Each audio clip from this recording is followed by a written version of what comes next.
नमस्कार, मैं श्वेता सिंह आपका स्वागत करती हूं। रात के 8 बज रहे हैं। वक्त है बड़ी खबरों से आपको खबरदार करने का।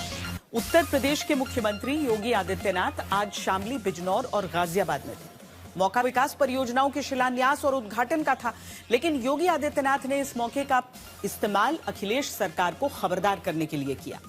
माफिया राज पर हमले किए, वहीं कांवड़ियों का मुद्दा उठाकर चढ़ावा चोरी पर जवाब दिया।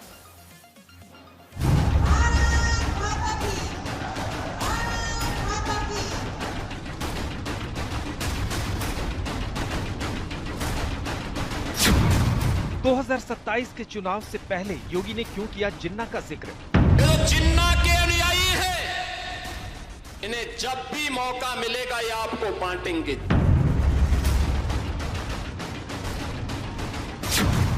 जहन्नुम या जेल 2027 का सियासी खेल। माफिया और अपराधी के लिए जगह यूपी की धरती में या तो जेल में होगा या उसको जहन्नुम पहुंचा करके रहेंगे।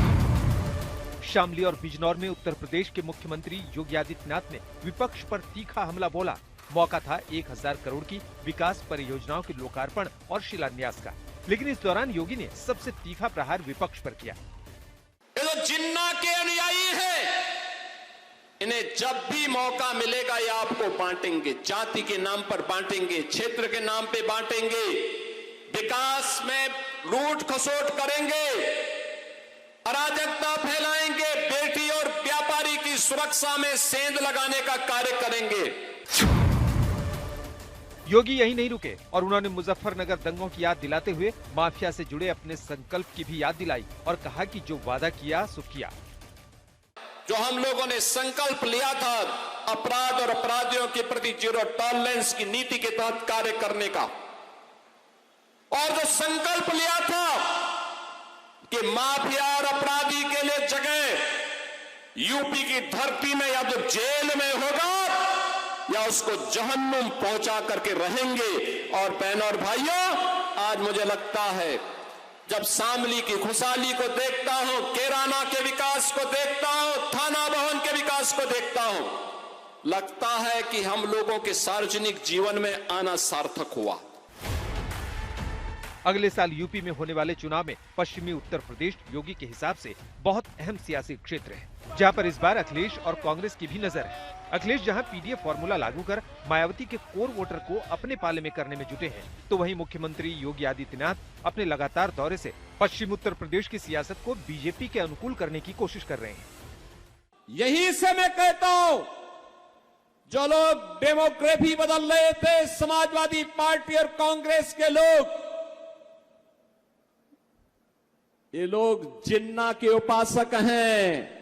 इसीलिए तो कांदला और कैराना से पलायन हो रहा था, और हम लोग अन्नदाता किसानों के उपासक हैं।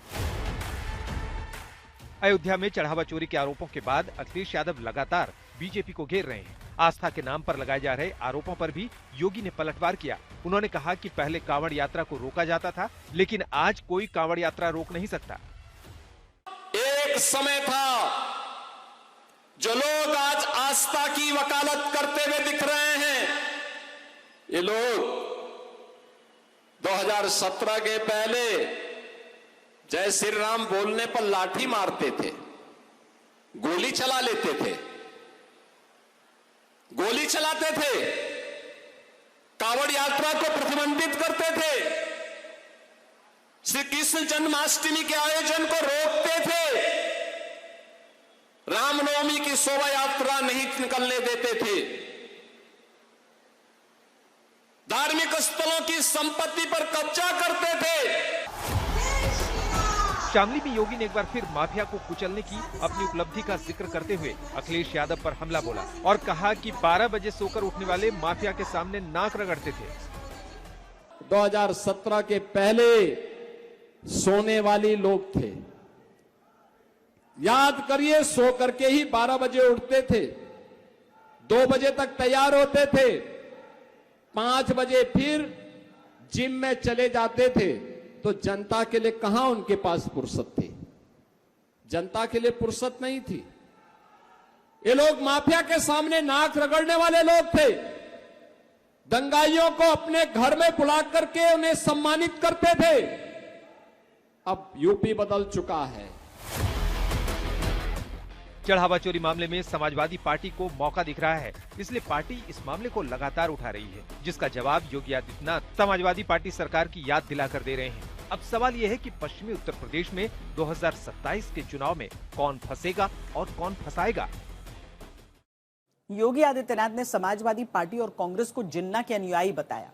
वहीं रामपुर में आजम खान की जौहर यूनिवर्सिटी पर बुलडोजर कार्रवाई की तरफ बढ़कर पश्चिमी उत्तर प्रदेश में अपनी सियासी घेराबंदी पुख्ता करने की कोशिश की, जहां इस बार योगी 2017 जैसी प्रचंड जीत चाहते हैं।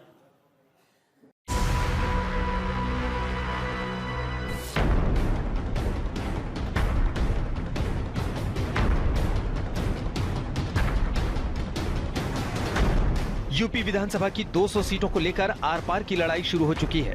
बीजेपी के लिए पश्चिमी यूपी बहुत अहम है, जहां पर उसे मिलने वाली बढ़त विरोधियों का काम खराब करती रही है। यही वजह है कि 2027 के महासमर की पहली और सबसे मजबूत लकीर पश्चिमी यूपी की धरती पर ही खींची जा रही है। क्या 2017 के पहले भी बिजनौर की स्थिति थी? याद करना, मुझे कई बार बिजनौर आने का अवसर प्राप्त हुआ है, लेकिन 2017 के पहले मुख्यमंत्री बिजनौर नहीं आते थे, बोलते थे मुख्यमंत्रियों के लिए अपशकुन है। अब मैं कहता हूं वे स्वयं ही अपशकुन थे, जिसके लिए बिजनौर उनको स्वीकार नहीं करता था। अरे जिस धरा में भगवान कृष्ण आने के लिए आतुर रहे हो, महात्मा विदुर के घर साग खाने के लिए, उस पावन धरा में कौन नहीं जाना चाहेगा। उत्तर प्रदेश की राजनीति में एक पुरानी कहावत है कि लखनऊ की गद्दी का रास्ता पश्चिमी यूपी से होकर गुजरता है। इसके पीछे यहाँ का विशाल सीटों का गणित है। पश्चिमी उत्तर प्रदेश में सहारनपुर, मेरठ, मुरादाबाद, बरेली, अलीगढ़, आगरा और दिल्ली से सटे एनसीआर जिलों, गौतम बुद्ध नगर, गाजियाबाद और बागपत जैसे जिलों के कुल 110 से अधिक सीटें आती हैं।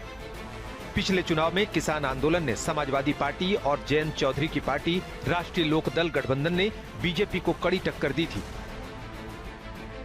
मुरादाबाद, सहारनपुर और बिजनौर जैसे जिलों में मुस्लिम, जाट और यादव समीकरण के चलते बीजेपी को अपनी कई पारंपरिक सीट गंवानी पड़ी थी। इसके बावजूद बीजेपी ने आगरा, नोएडा, गाजियाबाद जैसे शहरी और शहरीकृत इलाकों में एक तरफा जीतकर अपनी सत्ता बचाई थी। इस बार इस प्रदर्शन को सुधारने के लिए योगी आदित्यनाथ बार बार पश्चिमी यूपी का दौरा कर रहे हैं और अपनी हर रैली में सुरक्षा और औद्योगिक निवेश का हवाला देकर याद दिला रहे हैं कि कैसे 2017 से पहले कभी ये क्षेत्र अपनी खराब कानून व्यवस्था और रंगदारी के लिए मशहूर था, लेकिन उन्होंने न सिर्फ इसे माफिया मुक्त किया बल्कि दंगा मुक्त भी कर दिया। उन्होंने संकल्प लिया था अपराध और अपराधियों के प्रति जीरो टॉलरेंस की नीति के तहत कार्य करने का, और जो संकल्प लिया था कि माफिया और अपराधी के लिए जगह यूपी की धरती में या तो जेल में होगा या उसको जहन्नुम पहुंचा करके रहेंगे। और बहनों और भाइयों, आज मुझे लगता है जब शामली की खुशहाली को देखता हूं, कैराना के विकास को देखता हूं, थाना भवन के विकास को देखता हूं, लगता है कि हम लोगों के सार्वजनिक जीवन में आना सार्थक हुआ। आज लगता है सार्थक हुआ है। अखिलेश यादव के पीडीए, पिछड़ा दलित, अल्पसंख्यक और जातिगत कार्ड का मुकाबला करने के लिए सीएम योगी आदित्यनाथ विकास, सोशल इंजीनियरिंग और छोटी पार्टियों को एकजुट कर मैदान में उतर रहे हैं, ताकि 2017 की तरह पश्चिमी यूपी और एनसीआर की सीटों पर प्रचंड बढ़त दोबारा हासिल की जा सके। आज तक ब्यूरो। और अब बात हम संभल की करते हैं। योगी भले ही कल संभल जाएं, लेकिन उनके जाने से पहले ही एक मजार और इमाम बाड़े पर बुलडोजर कार्रवाई की गई। योगी आदित्यनाथ के बुलडोजर की गूंज उत्तर प्रदेश में थमने का नाम नहीं ले रही। उत्तर प्रदेश के संभल में सरकारी जमीन पर अवैध कब्जा करके बनाए गए इमामबाड़ा और मजार पर प्रशासन का बुलडोजर चला।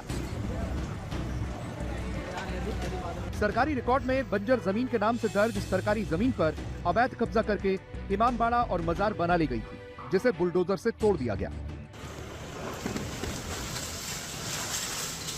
आप यहाँ देखेंगे तो देखिए लगातार आपको यहाँ पर इस पूरे इमामबाड़े पर जो बुलडोजर हैं वो यहाँ पर गरजते हुए जो नजर आएंगे। और अब से कुछ ही देर पहले ये पूरा बुलडोजर एक्शन जो है यहाँ पर जो शुरू हुआ, जबकि यहाँ पर तीन बुलडोजर इस पूरे अवैध निर्माण को ध्वस्त करने के लिए लगाए गए। और अब फिलहाल आप यहाँ पर जो देख सकते हैं, देखिए किस तरीके से जो पूरा अवैध निर्माण है, जो भी स्ट्रक्चर है, उसको यहाँ पर ध्वस्त करने की पूरी कार्रवाई यहाँ पर काफ़ी तेज़ी से की जा रही है। जबकि यहाँ पर भारी पुलिस फोर्स को तैनात किया गया है। तहसीलदार की मौजूदगी, SDM विकास चंद्र खुद मौके पर मौजूद है और उनकी मौजूदगी में इस पूरी कार्रवाई को अंजाम दिया जा रहा है। फिलहाल आप यहाँ देखेंगे तो देखिए किस तरीके से जो पीला पंजा है बुलडोजर का, वो लगातार इस पूरे इमामबाड़े पर गरजता हुआ तस्वीरों में दिखाई दे रहा है, जहां 312 वर्ग मीटर जगह को खाली कराया जा रहा है, कब्जा मुक्त कराया जा रहा है। बुलडोजर एक्शन की कार्रवाई के दौरान मौके पर भारी पुलिस बल को भी तैनात किया गया था। गाजियाबाद, शामली और बिजनौर के बाद योगी आदित्यनाथ शनिवार को अमरोहा, बुलंदशहर और संभल का दौरा कर हर जिले की समीक्षा बैठकों के साथ साथ स्थानीय प्रशासन से विकास कार्यों की प्रगति रिपोर्ट लेंगे। लेकिन उनके आने से पहले ही बुलडोजर कार्रवाई से उनके दौरे से सियासत गर्मा गई है। अभिनव माथुर, संभल, आज तक। पश्चिमी उत्तर प्रदेश में दलित वोट भी अच्छा खासा है। लोकसभा चुनाव में जिस तरह महागठबंधन मायावती के वोट बैंक में सेंध लगाने में कामयाब हुआ, उसके बाद योगी ने भी सक्रिय होकर दलितों को अखिलेश से खबरदार किया है। जब दलितों का पीड़न होता है, उनके मुंह में फेविकोल लग जाता है। और जब जाति के नाम पर हिंदू को लड़ाना होता है, तब वह दलित को जाट के साथ, दलित को ब्राह्मण के साथ, दलित को गुर्जर के साथ, दलित को क्षत्रियों के साथ, दलित को वैश्यों के साथ लड़ा करके सामाजिक ताने बाने को छिन्न भिन्न करने का पाप कर रहे हैं। बहनों और भाइयों, हम सबको इस प्रकार की उस दुष्प्रवृत्ति से जो देश को विभाजित कर रही है, कमजोर कर रही है, उसे सतर्क और सावधान होना होगा। ये लोग सामाजिक ताने बाने को छिन्न भिन्न करना चाहते हैं। इनका विकास का कोई एजेंडा नहीं, समाज को बहकाने का काम कर रहे हैं। अराजकता और गुंडागिर्दी के बल पर गरीबों की आवाज को दबाना चाहते हैं। उत्तर प्रदेश में अगले साल होने वाले विधानसभा चुनाव को लेकर बीजेपी और समाजवादी पार्टी दोनों का प्लान सामने आया है। बीजेपी की कोशिश जहां दलित वोटों को साधने की है, वहीं समाजवादी पार्टी बीजेपी के 10 साल बनाम समाजवादी पार्टी के 5 साल को मुद्दा बनाने जा रही। इसमें चढ़ावा चोरी से लेकर पीडीए पर जोर रहेगा। समाजवादी पार्टी की कोशिश होगी कि बहुजन समाज को जगा करके जो लड़ाई बाबा साहब ने लड़ी, डॉक्टर राम मनोहर लोहिया जी ने लड़ी, मानवर काशीराम जी ने लड़ी, नेताजी ने लड़ी, उस लड़ाई को आगे बढ़ाना। 2024 के चुनाव में अखिलेश राहुल के जीत के फॉर्मूले में एक बहुत बड़ा रोल यादव मुस्लिम के साथ बड़ी संख्या में गैर जाटव दलित वोट भी इंडिया गठबंधन के साथ आना रहा। 2027 में से दोबारा रोकने के लिए बीजेपी ने दलित वोट पर फोकस करना शुरू कर दिया है। जिस वक्त आगरा में वाल्मीकि समाज बीजेपी के सांसद के खिलाफ प्रदर्शन कर रहा था, तब प्रदेश बीजेपी के संगठन महामंत्री धर्मपाल सिंह दलित वोट बैंक पक्का करने के लिए पश्चिमी यूपी में गहन मंत्रणा में जुटे दिखे। बूथ बूथ तक एक एक वोट का हिसाब ठीक कर रही बीजेपी पिछले चुनाव में दलित वोट के हुए नुकसान की भरपाई करने के लिए कमर कस चुकी है। इसके लिए हर जिले में संगठन पदाधिकारियों, बूथ अध्यक्षों, शक्ति केंद्र संयोजकों और विभिन्न मोर्चों के नेताओं के साथ बैठक कर फीडबैक लिया जा रहा है। विशेष फोकस अनुसूचित जाति पर है। इलाकेवार सामाजिक समीकरण, स्थानीय हालात और जरूरतों के आधार पर चुनावी रणनीति बन रही है। अगर कंपैरिजन करें हमने क्या किया है तो हम गिना देंगे बहुत सारी चीजें, लेकिन उन्होंने क्या किया है वो वाली चीजें गिनाए तो वो हम जितना हमने विकास के लिए किया, पॉजिटिव किया, उससे ज्यादा उन्होंने समाज के निगेटिव के लिए किया, निगेटिविटी कितना किया है। पिछली बैठक में भी हमने बताया था कि बाबा साहब भीमराव अंबेडकर जी हमारे लिए सबसे आगे थे। इनके नाम से कोई कंप्रोमाइज नहीं करते समाज के लोग। जितने प्रकार की मैंने सूची बताई उतने प्रकार की सूची बनवाना, उनको बूथ की बैठकों में बुलाना। दलित वोटों की इंजीनियरिंग में बीजेपी का ज्यादा जोर पश्चिमी यूपी के जिलों पर भी है। जिसमें मुरादाबाद, अमरोहा और बरेली जैसे जिलों में पार्टी बूथ सशक्तिकरण, कार्यकर्ता सक्रियता, मतदाता संपर्क और जनसंपर्क पर जोर दे रही है। अब तक धर्मपाल सिंह झांसी, ललितपुर, जालौन, कानपुर देहात, बरेली, अमरोहा सहित कई जिलों का दौरा कर चुके हैं। साथ ही कानपुर, बुंदेलखंड, ब्रज, अवध, पश्चिम और काशी समेत पूरे प्रदेश में उनका संगठनात्मक संवाद अभियान लगातार जारी है। भारतीय जनता पार्टी वाले लोग चुनावी अम्बेडकरवादी हैं, चुनावी राम भक्त हैं, वरना ये लोग चंदा चोर हैं, आरक्षण के विरोधी हैं, संविधान के विरोधी हैं, अम्बेडकर जी के विरोधी हैं, तिरंगे के विरोधी हैं। जब जब चुनाव आता है तब ये लोग अम्बेडकरवादी हो जाते हैं, वरना मंदिर से चढ़ावा चुराते हैं और आरक्षण को खत्म करने की व्यवस्था करते हैं, देश में संविधान को बदलने की बात करते हैं। अब भारतीय जनता पार्टी के किसी भी छलावे में जनता नहीं आने वाली। देखिए, आज भारतीय जनता पार्टी जितनी भी संगठन की बैठकें कर ले, लेकिन हकीकत तो ये है कि आज दलित समाज या अनुसूचित समाज भारतीय जनता पार्टी से बहुत दूर हो चुका है, क्योंकि इन्होंने दलित समाज के लिए कभी कुछ किया नहीं। ये वही लोग हैं जिन्होंने चुनाव में कहा था कि हमको 400 सीटें दे दो, हम बाबा साहब के लिखे संविधान को बदल देंगे और आरक्षण को खत्म करने का काम करेंगे, जिससे अनुसूचित जाति और दलित समाज में बहुत ज्यादा आक्रोश है भारतीय जनता पार्टी को लेकर के। और इनके गृह मंत्री ने सदन में कहा था कि बाबा साहब एक फैशन है, जबकि हकीकत तो ये है कि बाबा साहब एक ब्रांड बन चुके हैं। जिस तरीके से 2024 के चुनाव में अनुसूचित समाज के लोगों ने, दलित समाज के लोगों ने समाजवादी पार्टी को वोट दिया, इंडिया ब्लॉक को वोट दिया, कि जिसका नतीजा है समाजवादी पार्टी उत्तर प्रदेश में सबसे बड़ी लोकसभा में पार्टी है। और भारतीय जनता पार्टी को दूसरे नंबर पर खिसकाने का काम अगर किसी ने किया था तो समाजवादी पार्टी ने किया था। तो कितनी भी बैठकें कर लें, अब दलित समाज इनके बहकावे छलावे में आने वाला नहीं। पश्चिमी यूपी में बीजेपी की खास तवज्जो की वजह है कि पश्चिमी यूपी के जिलों में दलित वोट का बोलबाला है। बुलंदशहर में 21 से 22%, सहारनपुर में 21 से 22%, मेरठ में 18 से 19%, मुजफ्फरनगर में 17% से 18%, अलीगढ़ में 20% से 21%, आगरा में 22 से 23%, बिजनौर में 21 से 22%, गाजियाबाद और हापुड़ में लगभग 16 से 19% दलित वोटर हैं। बीजेपी के इतर अखिलेश का सारा जोर इस बार भी पीडीए पर रहने जा रहा है। समाजवादी पार्टी इस बार विधानसभा चुनाव में बीजेपी के 10 साल बनाम समाजवादी पार्टी के 5 साल को मुद्दा बना रही है, जिसमें टॉप का मुद्दा राम मंदिर में चढ़ावा चोरी रहने वाला है। इसके अलावा एनकाउंटर के नाम पर होने वाली हत्याओं और बेगुनाहों का घर गिराए जाने के आरोप लेकर भी समाजवादी पार्टी चुनाव में उतरेगी। इसके अलावा बीजेपी सरकार के 10 साल में पीडीए वर्ग पर अत्याचार नाम की जारी किताब भी समाजवादी पार्टी घर घर तक पहुँचाने का प्लान बना रही है। यूपी चुनाव की जंग अब मुद्दों की गलियों तक पहुंच गई है। समाजवादी पार्टी 5 बनाम 10 की रणनीति के साथ मैदान में उतर रही है, यानी कि अखिलेश यादव के 5 साल का कार्यकाल बनाम योगी आदित्यनाथ के 10 साल का कार्यकाल।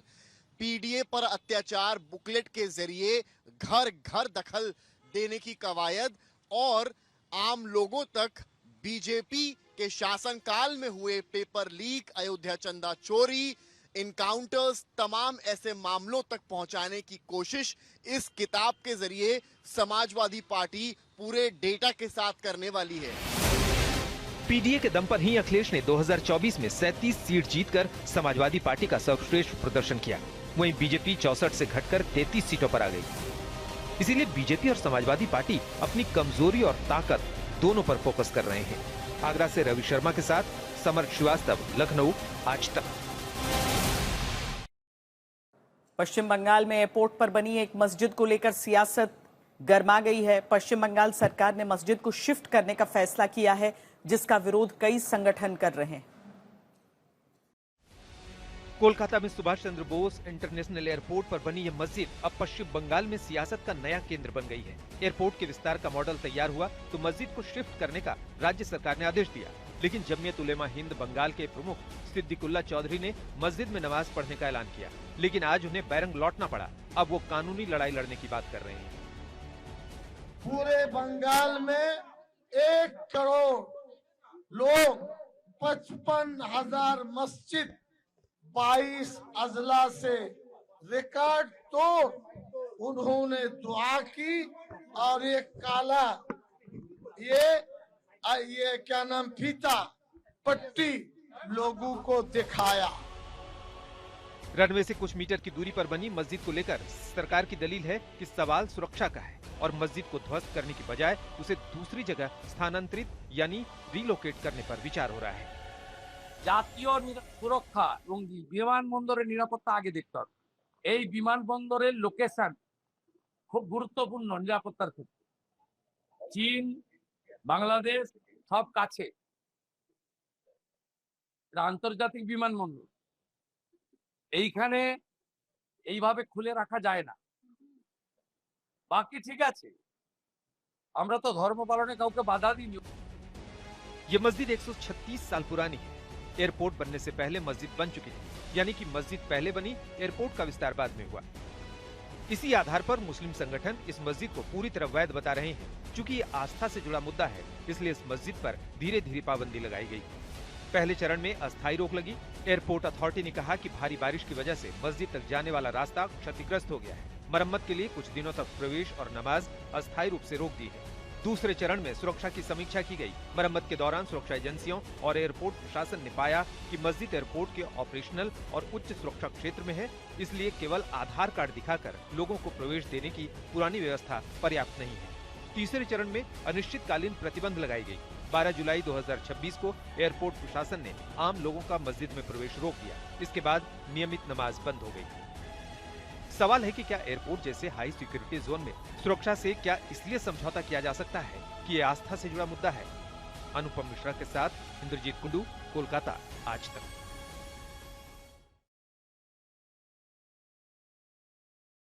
लेकर मध्य प्रदेश के मुख्यमंत्री मोहन यादव का बयान आया है।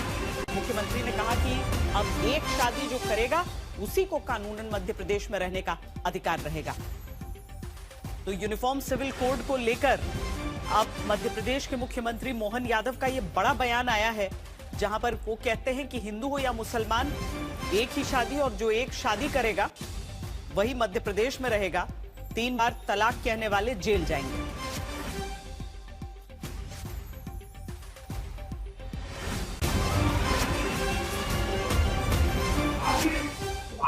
एक शादी करेगा तो रही 2-3-4 दिन हो जाएगा। अरे हमारी मुस्लिम बहनें तो हमारी बहन है। अब एक शादी को करेगा उसी को कानून मध्य प्रदेश में रहने का अधिकार रहेगा। ये यूसीसी कानून लगाने हमारा दिल्ली में संसद का मॉनसून सत्र सोमवार से शुरू हो रहा है। मंगलवार को पीएम मोदी अपने घटक दलों के साथ मंगल मिलन करने वाले हैं। बुधवार से संसद में कैसी सियासत देखने को मिलेगी, उसका ट्रेलर कांग्रेस 2 दिनों से पेश कर रही है, जिसने कहा है कि मुद्दे तो 8 हैं जिन पर सरकार से सवाल होंगे, लेकिन बड़े मुद्दे 3।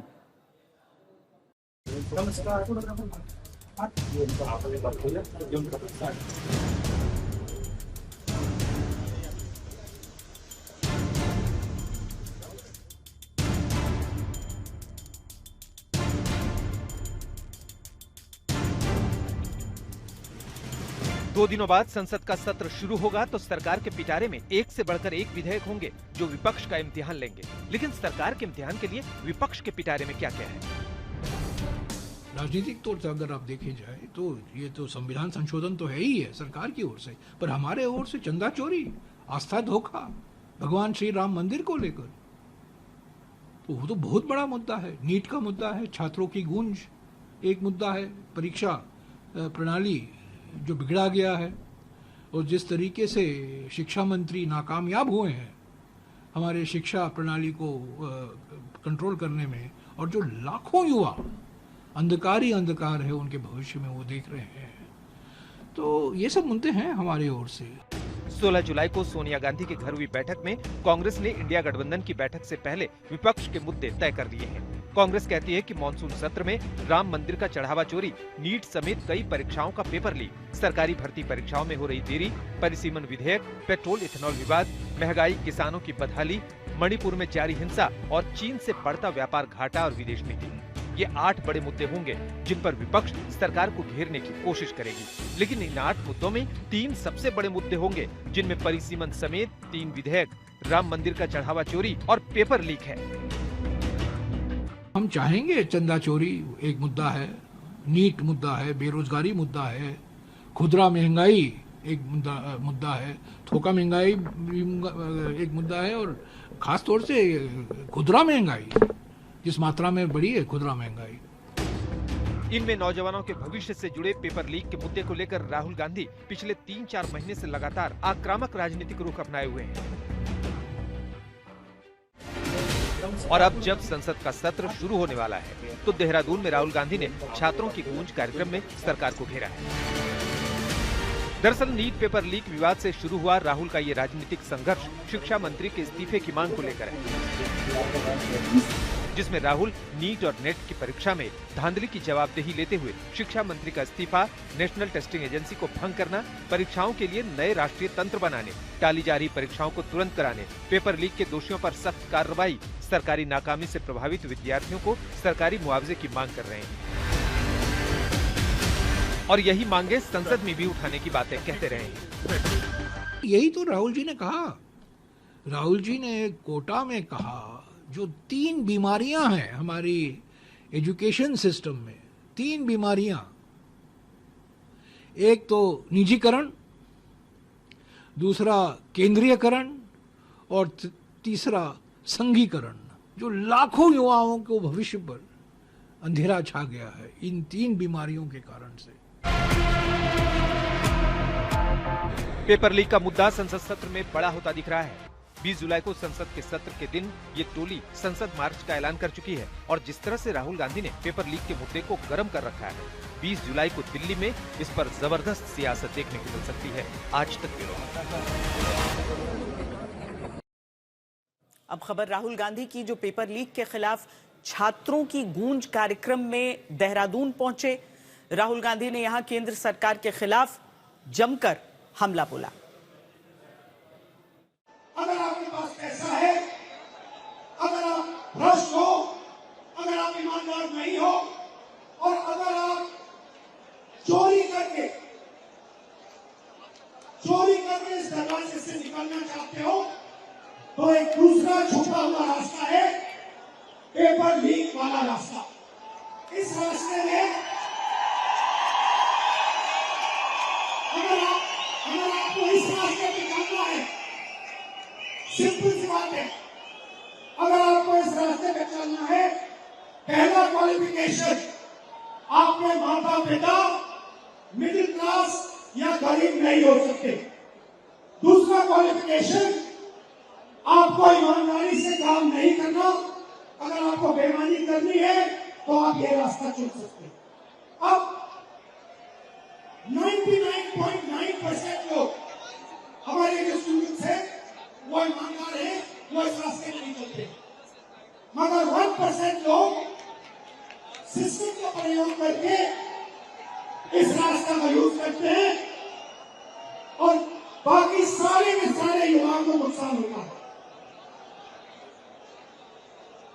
तो 4 तरीके के आपके सामने अन्याय हो रहे हैं, 4 अन्याय हो रहे हैं।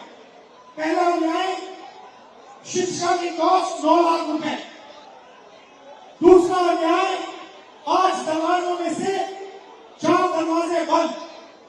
तीसरा अन्याय, 150 बच्चों में से सिर्फ एक लड़का या लड़की सफलता प्राप्त कर सकते हैं। और फाइनल और सबसे गंदा अन्याय, पेपर लीक का अन्याय, ये सच कि एक रास्ता नहीं है, 2 रास्ते हैं। अब बात नीट यूजी परीक्षा के नतीजों की, जिसे पंजाब और हरियाणा के छात्रों ने टॉप किया, लेकिन इस बार न तो सीकर का जलवा दिखा और न ही लातूर पैटर्न कामयाब हुआ। अब सवाल पूछा जा रहा है कि कोचिंग के जिन 2 बड़े हब के तार पेपर लीक से जुड़ते मिले, वहां इस बार रिजल्ट खराब क्यों आया? नीट के कुल 720 नंबर में से 500 तक नंबर हासिल करने वाले छात्रों की सूची में सीकर देश के दूसरे हिस्सों से बहुत आगे था। फिर इस बार क्या हुआ? 3 मई वाला तो एक रिजल्ट सस्पेंस रिजल्ट हो गया, मतलब उसको तो पता ही नहीं था कि ओवरऑल रिजल्ट तो क्या रहेगा क्या नहीं रहेगा। तो निश्चित तौर पे कोई कंपेयर नहीं किया जा सकता, लेकिन ये जरूर है कि हम लोग रिजल्ट का एनालिसिस कर रहे थे तो थोड़ा बहुत उठापटक जरूर हुआ। उठापटक का मतलब कुछ बच्चे 3 मई को बहुत अच्छा करके गए थे, वो थोड़े से डाउन भी आए कुछ। हाँ, वो निराशा का ही हो गया कि बच्चों को दोबारा स्टार्ट करने में जोर आया। कुछ थोड़े से कॉन्फिडेंस, क्या ओवर कॉन्फिडेंस में कहूँगा, उस चक्कर में अपना रिजल्ट बिगाड़ लिया। तो कुछ बच्चे ऐसे सामने आ रहे हैं, लेकिन बहुत सारे बच्चे ऐसे हैं कि जिन्होंने इम्प्रूव किया है। सीकर में 27,216 छात्रों ने नीट की परीक्षा दी, जिनमें से सबसे ज्यादा 720 नंबर में से 700 से ज्यादा लाने वाले 149 छात्र सीकर के थे। 650 से ज्यादा नंबर लाने वाले 2037 छात्र सीकर के थे। 600 से ज्यादा नंबर लाने वाले 4,729 छात्र सीकर में पढ़ते थे। 550 से ज्यादा नंबर लाने वाले 6,338 छात्र सीकर में तैयारी कर रहे थे। 500 से ज्यादा नंबर लाने वाले 8,225 छात्र सीकर में थे। लेकिन इस बार रिजल्ट पिछली बार जैसा नहीं रहा। सवाल है क्यों? अच्छा रिजल्ट, इसलिए बहुत अच्छा सुकून है। अब ये हमारा ये कि ये जो बच्चा है अभिलाष, इसकी ऑल इंडिया रैंक 11 रैंक है, ओबीसी कैटेगरी में इसकी 4th रैंक है और 705 मार्क्स इसने लिए हैं, तो निश्चित तौर पे हमारा टॉपर है। बहुत अच्छा रिजल्ट है। वैसे दुर्भाग्य से ये हुआ कि इसके 1-2 सवाल ऐसे जो किसी के गलत नहीं होने चाहिए थे, वो इसके गलत हो गए, और वो मैं तो इसका नहीं मानता, इसकी मेहनत में कोई कमी नहीं रही। बस हमारा कहीं की हार्ड लक रहा, दुर्भाग्य रहा थोड़ा सा। पहले सीकर के कोचिंग सेंटर में जहां बच्चों के नीट एग्जाम में 700 से ऊपर अंक लाने की होड़ मची रहती थी, लेकिन आज उन छात्रों की संख्या बुरी तरह से घट गई है। फिर भी कम रैंक लाने पर भी कोचिंग अपना ढिंडोरा पीट रही है। 3 मई को पेपर था, पेपर इजी था, तो पेपर हार्ड हुआ तो लोग पेपर हार्ड हो तो कट ऑफ नीचे आ जाएगी, तो कट ऑफ नीचे होगी ना। कट ऑफ भी तो 560 के आसपास है, जबकि जब 3 मई पेपर था उसकी कट ऑफ बहुत ऊपर रहती।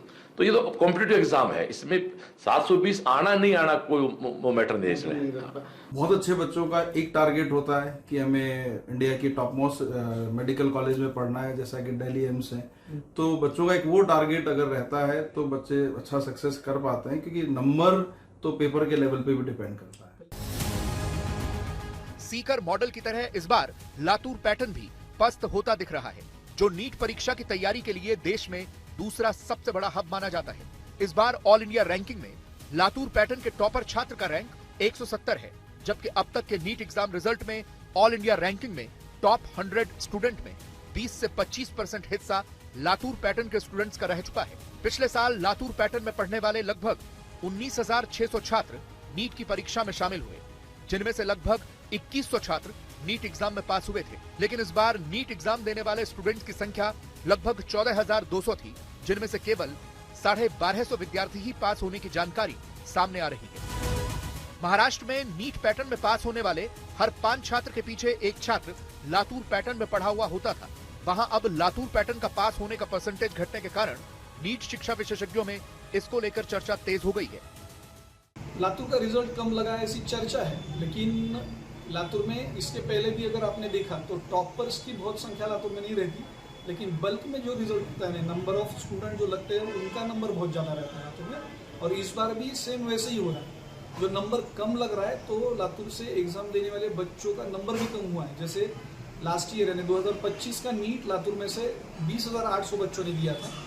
3 मई को जो एग्जाम हुआ था वो 16,400 बच्चों ने दिया था। उसके बाद में री नीट 21 जून को जो होने वाली थी, उसमें बच्चों को सेंटर चेंज का ऑप्शन दिया गया था, और उसमें फिर बहुत से बच्चों ने अपने नेटिव यानी बाहर से पढ़ने के लिए जो बच्चे यहाँ पे आए थे, तो रिटर्न एग्जाम देने के लिए वो यहाँ पे नहीं आए, उन्होंने सेंटर चेंज करके लोकल के सेंटर्स ले ली। इस बार नीट परीक्षा के नतीजों में कोटा, सीकर और लातूर की चमक फीकी पड़ी है। इसके लिए कोचिंग चलाने वाले कुछ भी दलील दें, लेकिन सीकर से पेपर लीक की बात सबसे पहले सामने आना और उसके बाद हुई दूसरी परीक्षा में नतीजे खराब होना अपने आप में सवाल तो है ही। राजस्थान में दूर दराज के जिलों में जगह जगह स्कूलों में छोटे छोटे बच्चे टीचर नहीं होने की वजह से प्रदर्शन कर रहे हैं। सरकारी स्कूलों में पढ़ाई ठप पड़ी है, लेकिन ये टीचर गए कहां?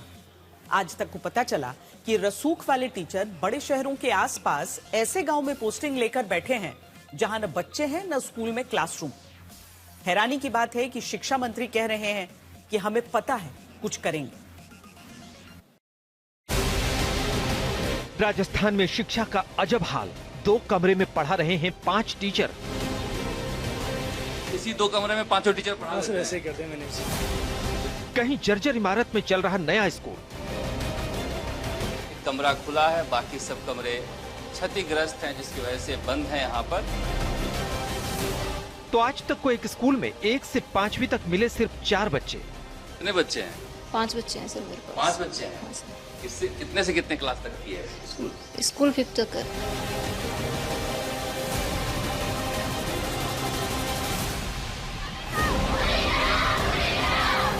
राजस्थान का गुजरात से सटे सिरोही और जालौर जिला हो या पाकिस्तान बॉर्डर से सटा बाड़मेर का इलाका, हजारों की संख्या में 15 से ज्यादा स्कूलों में ये बच्चे स्कूल में तालाबंदी कर आंदोलन कर रहे हैं।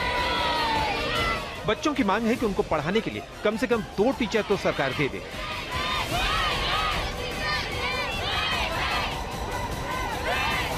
सर के बिना हमें कोई पढ़ाने वाला है नहीं और नई स्कूल में कोई दूसरा सर है।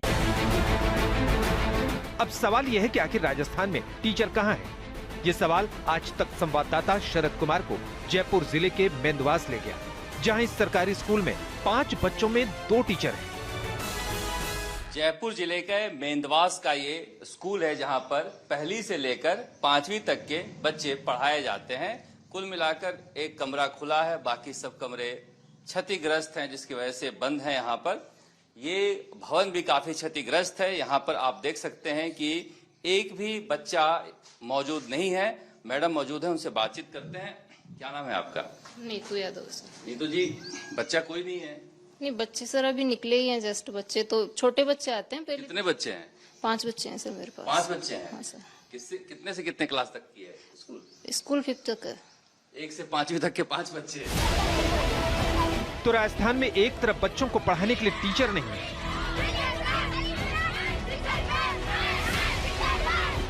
वहीं राजधानी के पास के स्कूल में टीचर हैं लेकिन छात्र नहीं। आखिर क्यों? इस सवाल का जवाब जयपुर जिले के ही कोरिया गांव में चल रहा ये स्कूल देगा, जहां 2 टीचर तैनात हैं। एक आता है, दूसरा घर रहता है। मैडम को पता चल गया कि आज तक की टीम आई है, तो कुल जमा 7 में से 4 बच्चे जल्दी से बुलवाकर चित्रकला पढ़ाने लगे। लेकिन जिस बच्चे को पड़ोस से लेकर आई हैं, वो ये नहीं बता पाया कि वो किस क्लास में पढ़ता है। जयपुर जिले का ये प्राथमिक विद्यालय केरिया है, जहां पर आप देख सकते हैं कि किस तरह से यहाँ पर कक्षा बना हुआ है और यहाँ पर 2 टीचर हैं, मगर बच्चों के नाम पर आपको कोई यहाँ पर दिखाई देगा नहीं। 3 बच्चे यहाँ पर 1 से लेके 5वीं तक के ये क्लासरूम में मैडम ने 4 बच्चे बैठा रखे हैं जो यहाँ पर पढ़ाए जा रहे हैं। 1 से लेके 5वीं तक के ये सारे बच्चे यही हैं। एक टीचर है नहीं, दूसरे टीचर यहाँ पर बैठे हुए हैं। कितने तक क्लास है? 5 तक। तो ये बच्चे आते नहीं है? 7 का ही नामांकन है, नामांकन कम है स्कूल में। 7 बच्चे में 2 टीचर हैं। हाँ। जयपुर जिले के पाचाल पहुंचे तो पता चला कि यहाँ 4 स्कूल हैं और 20 टीचर हैं। शरद कुमार एक स्कूल में पहुंचे जहां 2 कमरे में 1 से लेकर 8वीं तक की पढ़ाई चल रही थी। कुल 6 टीचर हैं, 5 तैनात हैं। दोनों ने कहा कि एक साथ एक कमरे में 3-3 क्लास एक साथ पढ़ा लेते हैं। जयपुर जिले के बागरियों की ढाड़ी पचाला गांव के स्कूल में हम आए हैं। ये 2 क्लासरूम हैं 1ली से लेकर 8वीं तक के, यानी कि दोनों कक्षाओं में 1 से लेकर 8वीं तक के विद्यार्थी पढ़ते हैं। वहां पर शिक्षकों के 6 पद हैं, 4 मौजूद हैं मौके पर। उनसे हम बातचीत करते हैं। ये 2 कमरे हैं, कितने टीचर हैं, कैसे पढ़ाते हो आप? जी सर, ये जो है कक्षा 1 से 8वीं तक का जो स्कूल चल रहा है उसमें 5 का स्टाफ है अभी, और एक वैकेंट है, जो HM की पोस्ट है वो वैकेंट है। और जो बिल्डिंग नहीं होने के कारण बच्चे ज़्यादा है लेकिन बिल्डिंग नहीं है, इस वजह से 1 से 4 तक इसमें है और 5 से 8 तक इसमें है। 2 रूम में पढ़ाते हैं। तो 5 टीचर आप लोग करते हो, एक समय तो 2 ही पढ़ाता होगा? नहीं सर, वो एक ही रूम में 2 बैठते हैं ना, फिर 2 टीचर करते हैं। एक रूम में 2 टीचर बैठते हैं और एक रूम में 2 टीचर बैठते हैं। एक ऑफिशियली काम देखता है। तो एक छोटे से कमरे में दोनों की आवाज नहीं मिलती है? मिलती है सर, लेकिन वो तो एडजस्ट तो करना ही होता है ना। तो इसी 2 कमरे में 5 टीचर पढ़ा सर? ऐसे ही करते हैं मैनेज, ऐसे मैनेज करते हैं। बच्चों को डिवाइड कर लेते हैं, 2 क्लास इधर। तो अभी हम आपको दिखाना चाहते हैं कि ये जो 5 टीचर हैं वो किस कमरे में पढ़ाते हैं। आप ये देखिए, ये विद्यार्थी बैठे हैं। अब इसमें किस तरह से ये 5 जो स्टूडेंट हैं वो पढ़ाते होंगे। तो आपने देखा कैसे जयपुर के कई स्कूलों में कागजों पर फर्जी नामांकन दिखाकर टीचर तैनात हैं। ये वही VIP टीचर होते हैं जो जयपुर, जोधपुर, कोटा, उदयपुर, सीकर जैसे जिला मुख्यालय पर जुगाड़ से ट्रांसफर करवा लेते हैं। इसके लिए फर्जी स्कूल खोलकर फर्जी नामांकन दिखा देते हैं। शिक्षा मंत्री कह रहे हैं, पता है मुझे, मैं कोई रास्ता निकाल रहा हूँ। ये सच है कि ऐसा तो नहीं है कि बच्चे नहीं, लेकिन बच्चे कम हैं। ऐसे विद्यालयों के बारे में हम सूची बना रहे हैं और उस पर विचार कर रहे हैं। विचार करके क्या किया जा सकता है जो छात्रों के हित में होगा वो हम करेंगे। कांग्रेस की सरकार हो या बीजेपी की सरकार हो, दोनों ही सरकारें इस सिस्टम को बनाए रखना चाहती है। जिसकी भी सरकार आती है अपने चहेतों को ऐसे ही पद पर बैठाकर खुश रखती है। जालौर से नरेश और बाड़मेर से दिनेश बोहरा के साथ शरद कुमार, जयपुर, आज तक। अब आपको दिल्ली के सरकारी स्कूलों की खराब हालत से खबरदार करते हैं। दिल्ली सरकार ने 108 स्कूलों की इमारत की जांच करवाई है, जिसमें से 7 ऐसे स्कूल हैं जिनकी हालत इतनी ज्यादा खराब हो चुकी है कि उन्हें गिराने के अलावा कोई चारा नहीं है। खबरदार करता सवाल यह है कि खतरनाक घोषित हो चुकी इन इमारतों में बच्चों को पढ़ने के लिए क्यों मजबूर किया जा रहा था। इससे भी बड़ा सवाल ये कि कई स्कूल 10 साल से भी कम वक्त में खंडहर जैसे क्यों हो गए।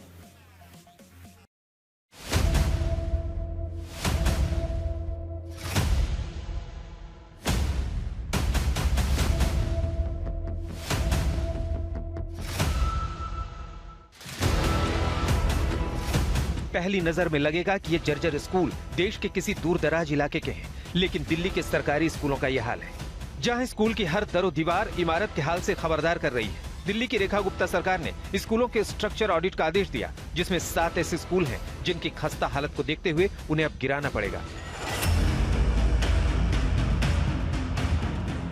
चौंकाने वाली बात यह है कि बुरी हालत में दिख रही स्कूल की इमारत 8 साल पहले बनी, लेकिन इतने कम वक्त में दिल्ली के सागरपुर में बने सर्वोदय कन्या विद्यालय की हालत खस्ता हो गई है। ये तस्वीर है दिल्ली के सरकारी स्कूल की, जो कि सागरपुर के अंदर आता है, और आप तस्वीरें देख सकते हैं कि किस तरीके से महज 2017 के आसपास इस पूरी बिल्डिंग का निर्माण जो है वो किया गया था, और महज 10 साल भी नहीं हुए होंगे और इस बिल्डिंग की हालत जर्जर में तब्दील होती हुई आपको साफ तौर पर नजर आएगी। जो ये पूरी तरीके से बीम है उसमें दरारें आपको नजर आएंगी, मलबा झड़ता हुआ नजर आएगा। जो छतों की सीलिंग है उस पर भी आपको जो है वो मलबा झड़ता हुआ नजर आएगा। दीवारों की अगर बात करें तो दीवारों पर जो टाइल थी वो भी यहाँ पर आपको हटती हुई नजर आएंगी। ये पिछली सरकार 2017 के दौरान का स्कूल बना हुआ है, यानी लगभग 9 साल पहले स्कूल बना था। आप देख सकते हैं कि ये दीवारें हैं, दीवारों में किस तरीके के क्रैक्स आपको यहाँ पर पूरी तरीके से नजर आएंगे। ये सीढ़ियां हैं, सीढ़ियों में अगर आप जहां तक देखेंगे वहां आपको बड़े बड़े क्रैक जो हैं वो इस वक्त आपको नजर आएंगे। तो चाहे सीढ़ी हो या फिर क्लास की दीवार और खिड़की, सब कुछ असुरक्षित है। आप ये देखिए कि ये दीवार है, मटेरियल किस तरीके से झड़ रहा है आपको यहाँ पर नजर आएगा, और पूरे जो ईंटें हैं, मलबा है, वो सब यहाँ से गायब हो चुका है। इस तरीके का मटेरियल, और आप सब सोचिए कि महज 7 से 8 सालों के अंदर सरकारी विभाग की जो बिल्डिंग होती है, जिसमें बनाने का काम पीडब्ल्यूडी विभाग का भी होता है और मेंटेनेंस का काम किसी दूसरे विभाग का होता है। इसका डेमोलेशन का जो विभाग है वो अगर कहा जाए तो उसकी पावर जो है वो दिल्ली के उपराज्यपाल के पास होती है। लेकिन किस तरीके से इन स्कूलों का निर्माण किया गया वो अब जांच के दायरे में भी आने की जरूरत है। आज तक की टीम को इससे भी बदतर हालत में एक स्कूल जसोला में मिला, जहां बाकायदा असुरक्षित इमारत का बोर्ड लगा दिया गया है। हम इस वक्त मौजूद हैं जसोला के government boys and girls senior secondary school में, और आप हालत देख सकते हैं कि ये जो स्कूल है इसका स्ट्रक्चर लगभग 2008 के अंदर ये बना था, और किस तरीके से इस पूरे स्ट्रक्चर के अंदर दरारें आपको नजर आएंगी। जो दीवारों के अंदर अगर आप देखेंगे मलबा झड़ता हुआ नजर आएगा। इस पूरे स्कूल के अंदर तकरीबन 21 क्लासरूम हैं, और कमोवेश हर क्लासरूम की स्थिति जो है अगर आप देखेंगे तो वो इसी तरीके की स्थिति है। जब यहाँ बच्चे पढ़ते थे उनको किस तरीके से जो खतरा था वो यहाँ पर लगातार मंडरा रहा था। जो सीलिंग थी उसमें भी आपको यहाँ पर दरारें जो है वो नजर आएंगी। ये इमारत साल 2008 में बनी थी, जिसमें 21 कमरे, 17 क्लासरूम बनाए गए, लेकिन अब नौबत ये आ चुकी है कि इसमें पढ़ने वाले बच्चों को बाटला हाउस के स्कूल में शिफ्ट करना पड़ा है। मेरे पीछे अगर आप देखेंगे तो अनसेफ बिल्डिंग का बोर्ड आपको यहाँ पर जो है वो नजर आएगा। ये बिल्डिंग पूरी तरीके से डेंजर जो है वो घोषित की गई है। इसका डेमोलेशन हुआ 2008 और 9 के अंदर ये बिल्डिंग जो है वो बनाई गई थी, लेकिन अब इसकी हालत बेहद खस्ता है और इसमें जो पढ़ने वाले बच्चे हैं उनको बाटला हाउस स्कूल के अंदर जो है वो शिफ्ट किया गया है। हालांकि इस स्कूल के अंदर अभी भी जो एक स्ट्रक्चर है वो आपको यहाँ पर सीधे हाथ पर अगर आप देखेंगे राइट हैंड साइड की तरफ तो आपको यहाँ पर एक नई बिल्डिंग जो है वो नजर आएगी। ये बिल्डिंग 2017-18 के अंदर बनाई गई थी, लेकिन इस बिल्डिंग की भी हालत जो है वो ज्यादा अच्छी जो है वो फिलहाल नजर नहीं आ रही जिसमें बच्चे पढ़ रहे हैं। जसोला के इसी स्कूल में साल 2017 में एक दूसरी इमारत बनाई गई जिसका भी हाल कुछ खास अच्छा नहीं है। इन तमाम क्लासरूम्स को जो है वो बंद कर दिया गया, बच्चों को यहाँ से हटा दिया गया है, शिफ्ट कर दिया गया दूसरे स्कूलों में। अगर आप देखेंगे तो यहाँ पर जितनी भी सीलिंग है, जो सरिये थे, उन सब पर दरारें और उसके अंदर जो है वो आपको जंग लगा हुआ नजर आएगा। दीवारों पर अगर आप देखेंगे तो किस तरीके से ये स्कूल थे काफी ज्यादा पुराने हो चुके थे, लेकिन फिलहाल अब जो स्थिति है इन स्कूलों को जो है वो फिलहाल बंद किया गया है। दिल्ली सरकार ने सरकारी स्कूलों की इमारतों की 3D स्ट्रक्चर स्ट्रेंथ का ऑडिट करवाया, जिसमें स्कूलों में कमियों की तस्वीर विभाग के पास एक क्लिक के साथ ही उपलब्ध होगा, ताकि स्कूलों की हालत सुधारी जा सके और स्कूलों में बच्चे हादसे का शिकार न हो। हमने ऐसा देखा है आम आदमी पार्टी के समय में बिल्डिंग कंस्ट्रक्शन आदि में बहुत बड़ा भ्रष्टाचार हुआ। अभी भी 700-800 कमरे एक विभाग के पास बने हुए हैं। जितना पैसा दिया गया था वो खर्च हो गया। उसका भी अवलोकन मैं आप लोगों को और के माध्यम से दिल्ली की जनता को बहुत जल्द कराऊंगा। मगर हमारी पहली चिंता ये है जिसमें भी सरकार का पैसा लगा वो वापस आ जाए, जनता के उपयोग में आए। मगर जो पिछले दिनों में प्रचार ज्यादा और एक शिक्षा मॉडल का ढोल पीटा जाता था वो स्ट्रक्चरल ऑडिट ने खोल दी। इसमें बहुत सारे ऐसे विषय रहते हैं। बिल्डिंगों का बनाने का काम, रखरखाव का काम पीडब्ल्यूडी का है। तोड़ने के लिए एलजी साहब की अनुमति चाहिए, मुख्यमंत्री कार्यालय की अनुमति चाहिए। तो इन सब चीजों को प्रशासनिक स्तर पर स्ट्रीमलाइन करने का काम भी हमने किया है। आज तक की खबरदार करती ये रिपोर्ट इस ओर इशारा भी करती है कि देश की राजधानी में भी बच्चे जान हथेली पर रखकर पढ़ने को मजबूर थे। दिल्ली सरकार की इस कदम से उम्मीद की जानी चाहिए कि दिल्ली के बच्चों को स्कूल में सुरक्षित माहौल मिलेगा। सुशांत मेहरा, दिल्ली, आज तक। पीओजेके में जोरदार प्रदर्शन देखने को मिल रहा है। पाकिस्तान की डरी हुई सरकार पीओजेके के विरुद्ध प्रदर्शन को हर हाल में दबाने की कोशिश में लगी है। पुलिस, सेना, सबका सहारा लिया जा रहा है, लेकिन मुजफ्फराबाद में जिस तरह लोगों का गुस्सा दिख रहा है उससे साफ है कि इस बार हालात पर काबू पाना पाकिस्तान के लिए आसान नहीं होगा। पाकिस्तानी शासन के खिलाफ विरोध की आवाज उनकी नींद उड़ाने वाली है। शहबाज सरकार के होश उड़ाने के लिए भीड़ पीओजेके की सड़कों पर उतरी है। ये नारेबाजी पाकिस्तान के आर्मी चीफ मुनीर को खुली चुनौती है। पीओजेके के लोगों में जबरदस्त रोष है और वो पाकिस्तान के जुल्म को अब सहने वाले नहीं। जो हुआ सो हुआ। पीओजेके अब कह रहा है कि बहुत हुआ, अब नहीं सहेंगे पाकिस्तानी सेना की क्रूरता, नहीं बर्दाश्त करेंगे बेहिसाब जुल्म। तब तक नहीं रुकेंगे जब तक पीओजेके की माने इस्लामाबाद मान नहीं लेता। सवाल है कि आखिर कब तक, क्यों पीओजेके पर अवैध तरीके से कब्जा कर पाकिस्तान ऐसे जुल्म ढा रहा है? क्या अपना हक मांगना ही इनका गुनाह है? क्या अपनी आजादी की आवाज उठाना गुनाह है? क्या बेहतर जिंदगी की खातिर सड़कों पर उतरना गुनाह है? तमाम सवालों के साथ पूरा पाकिस्तान अधिकृत जम्मू कश्मीर अपने हौसलों से नापाक हुकूमतें की चूल्हे हिला रहा है। चुनौती दे रहा है कि जब तक उनकी मांगे नहीं मान ली जाती तब तक ये जंग खत्म नहीं होगी। दरअसल पीओजेके के लोगों ने ऐलान किया है कि उनकी 38 सूत्री मांगे मानी जाए। अगर नहीं मानी गई तो पाकिस्तानी असेंबली से आजादी का ऐलान कर सकते हैं। इस चेतावनी के बाद से पाकिस्तानी हुकूमत के होश उड़े हुए हैं। ऐसे में इस आंदोलन को दबाने की हर संभव कोशिश हो रही है। पाकिस्तानी सेना और सरकार अब जुल्म ज्यादती पर उतर आई है, लेकिन इस बार पीओके की अवाम ने आर पार की तैयारी की है। फैसले के खिलाफ सड़कों पर मोर्चा संभाल लिया है। ज्वाइंट अवामी एक्शन कमेटी ने पाकिस्तान सरकार को चेतावनी दी है कि अगर उनकी मांगे नहीं पूरी की गई तो 22 जुलाई से उनका मुजफ्फराबाद लॉन्ग मार्च फिर शुरू हो जाएगा और ये पाकिस्तान की मुसीबत और बढ़ने वाला मौका होगा। आज तक ब्यूरो। खबरदार में आज के लिए इतना ही। देश और दुनिया की बाकी खबरों के लिए आप देखते रहिए आज तक।